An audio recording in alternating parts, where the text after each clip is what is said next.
Akhirnya, keberadaan amunisi torpedo KRI Nanggala 402 berhasil ditemukan oleh kapal selam penyelamat milik Singapura yaitu MV Ship Rescue.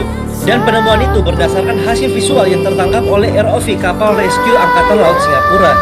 Nah, jadi ROV atau Remote Operation Vehicle ini bisa mengangkat benda atau objek seberat 150 kg dari dasar laut.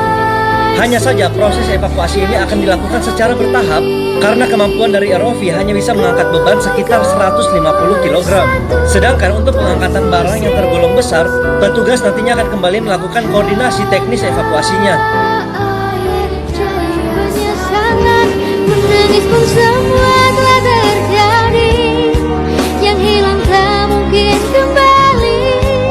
Hanya Tuhan yang tahu semua niat dalam hati. Harap percaya hanya padanya, dekatkan hati hanya padanya. Bersama Yesus selalu ada sukacita. Fakta dibalik tenggelamnya KRI Nanggala 402. Setelah upaya pencarian yang tak ada hentinya, TNI AL menyatakan bahwa 53 awak KRI Nanggala 402 telah gugur. KRI ditemukan di kedalaman 838 meter dan sudah terbelah menjadi 3 bagian. Bagian pojok depan dan bagian ekor sudah terlepas dan rusak, seperti pada gambar di atas nih guys. Namun TNI AL akhirnya berhasil mengevakuasi beberapa serpihan kapal, termasuk baju keselamatan awak kapal. Wah, apa tandanya kalau baju keselamatan sudah lepas nih guys? Faktanya, jika baju sudah lepas, berarti sudah terjadi kondisi darurat di dalamnya. Dari bukti-bukti itulah status gugur akhirnya disematkan. Untuk mengenang jasanya, seluruh awak akan dinaikkan pangkatnya secara berjenjang. Mari kita mendoakan ke-53 personil kapal dan keluarganya yang ditinggalkan. Kita semua berduka karena beberapa waktu lalu kita kehilangan seluruh awak KRI Nanggala 402. Berkaca dari peristiwa kemarin, kita jadi bertanya-tanya, kenapa ya kapal selam susah banget dicari? Kata mantan perwira kapal selam US Navy Brian Clark, kapal selam memang dirancang agar susah ditemukan.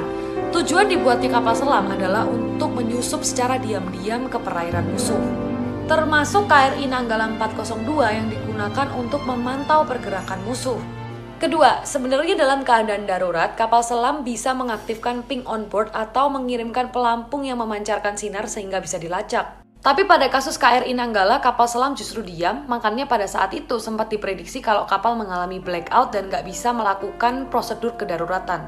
Itu sebabnya jadi lebih sulit untuk ditemukan. Misteri kemunculan kapal selam nuklir lain sebelum KRI Nanggala 402 hilang kontak kini tengah dibicarakan.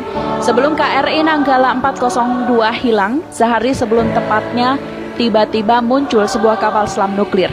Kapal selam nuklir itu milik negara Prancis, berlayar di sekitar Selat Sunda hingga Laut Jawa. Cukup mengundang pertanyaan tujuan dan kehadiran kapal selam nuklir tersebut di perairan Indonesia. Saking mencuri perhatian, asumsi pun mulai bermunculan, terutama soal dugaan penyebab kapal selam KRI Nanggala 402 tenggelam. Peristiwa hilang kontak KRI Nanggala 402 sedang mendapat perhatian karena meninggalkan nasib pilu dari keluarga korban.